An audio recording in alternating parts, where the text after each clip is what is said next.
সাথে আমরা তো সবাই এখন মিডিয়া হয়ে উঠি নাই? আমরা সবাই এক একজন এখন মিডিয়া।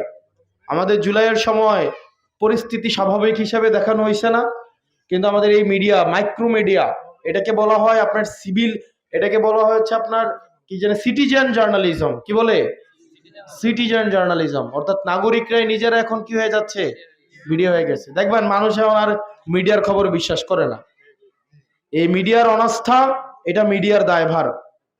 এই মিডিয়ার যে বিশ্বাস করে না মানুষ, এটা দায়ভার। যেমন বিশেষ করে সময় টেলিভিশনে কোনো খবর আইলে, আরে বাদ দাও, এটা মিশা কথা কইতেছে।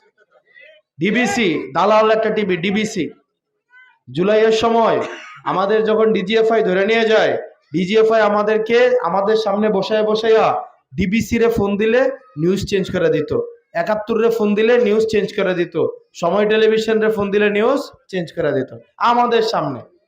সময় টেলিভিশন, ডিবিসি, ৭১, কালের কণ্ঠ, তারপর যে নিউজ 24, এরকম কয়েকটা সময় টেলিভিশন, তাদের যে হেডলাইন, তাদের রিপোর্ট, এগুলো প্রস্তুতি করে দিতে হচ্ছে এজেন্সি।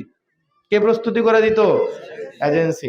আবার সময় টেলিভিশনের দেখবেন নাফরমানি, ৫ই অগস্টের পরে ৬ তারিখ বা ৭ তারিখ বিএনপি একটা প্রোগ্রাম দিল না পল্টনে, অন্তত ৫০টা ক্যামেরা দিয়ে এই টেলিভিশন মানে এই দেখাইছে, অন্তত ৫০টা টেলিভিশন ক্যামেরা নিয়ে। মানে পরের দিনে আবার একেবারে বিএনপি পন্থী, তারা বিএনপির থেকে আরো বেশি বিএনপি পন্থী হয়ে গেছে।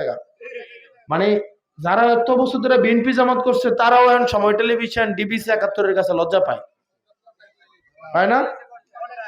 না, কন্ট্যাক্ট করছে না, ব্যাপারটা হয়েছে মালিক পরিবর্তন হয়েছে, মালিক।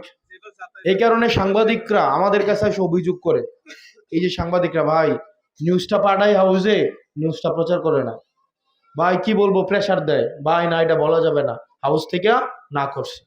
হাউস থেকে আমাদের তৃণমূলের সাংবাদিকরা অনেক সৎ, নিরপেক্ষ, বস্তুনিষ্ঠ সংবাদ প্রচার করার চেষ্টা করে, রোদে খেটে ভয় নিয়ে তারা হচ্ছে আপনার সংবাদ প্রচার করে, কিন্তু হাউসের দালাল গুলা এগুলা প্রচার করে না। যাই হোক, এই হাউসের দালালে আমরা মনে রাখবো